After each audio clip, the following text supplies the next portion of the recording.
listen to what he has to say, and we can talk from there. And you will. Mm-hmm.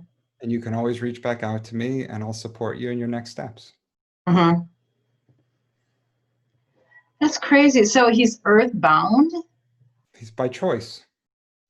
By choice. By choice. Just as you're emanating a vibration. So he originally felt your profound sadness. And so he desired to stay close to you to comfort you. It's very normal. But then your sadness wasn't abating, right? And your soul path was not intended for you to be alone. And that's my guess. I know the first is likely true, being your sadness was pervasive. I don't know definitively what his soul path was, although my sense is because he had no awareness of an unexpected sudden heart attack, it wasn't an indication, and it doesn't sound like there is any value from a spiritual growth standpoint.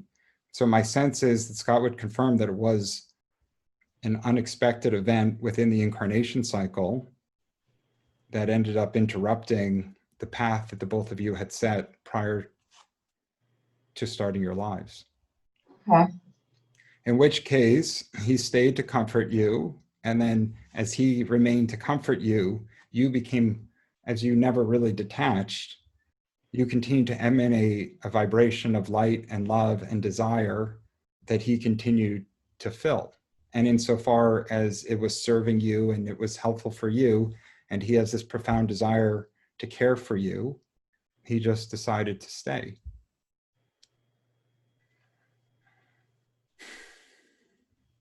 It's okay.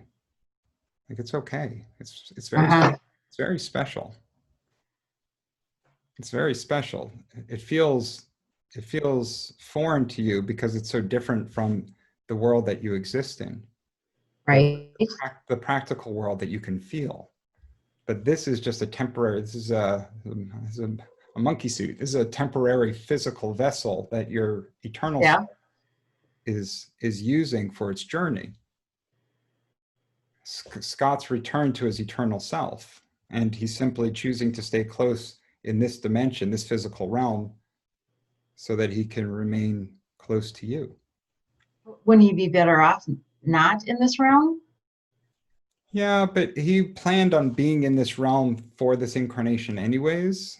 And to be frank, if the two of you are twin flames, and we can explore the term, the twin flames, but if the two of you are meant to journey together, for him to hang out here for a bit longer, it's inconsequential when he's in a realm without time. There's no consequence of time.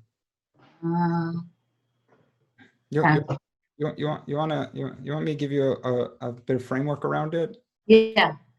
You know that term Machiavellian, or the Machiavelli, the Prince, that famous work of literature. Right. The ends justify the means. Do whatever you have to get what you need.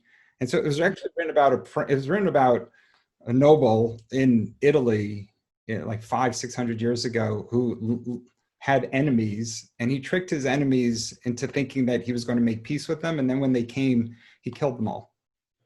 And then he blamed one of his other sergeants, and he got through it. And basically it was whatever you have to do to maintain your power, as long as you're successful in those endeavors, the ends justify the means. It was really a brutal slaughtering of a few hundred people that were completely caught by surprise. 500 years later, most of those souls were still stuck on those grounds. They had never left. And they had never left because they were so surprised, and they were young souls. They didn't know necessarily which way to go. And the shock of what had been experienced was so pervasive that they just stayed. And they literally had stayed. Many of them are still there 500 years later, right? To them, when they're ready and they figure it out, maybe it's 5,000 years from now, eventually they'll drift back up and be called to the light and realize that that's the direction to go in.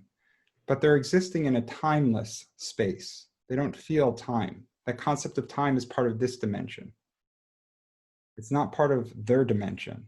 So for Scott to stay with you as part of your space, he's not in a rush necessarily to go elsewhere. There's not a consequence to him to hanging out with you for the next 30 years, if that's what you guys desire.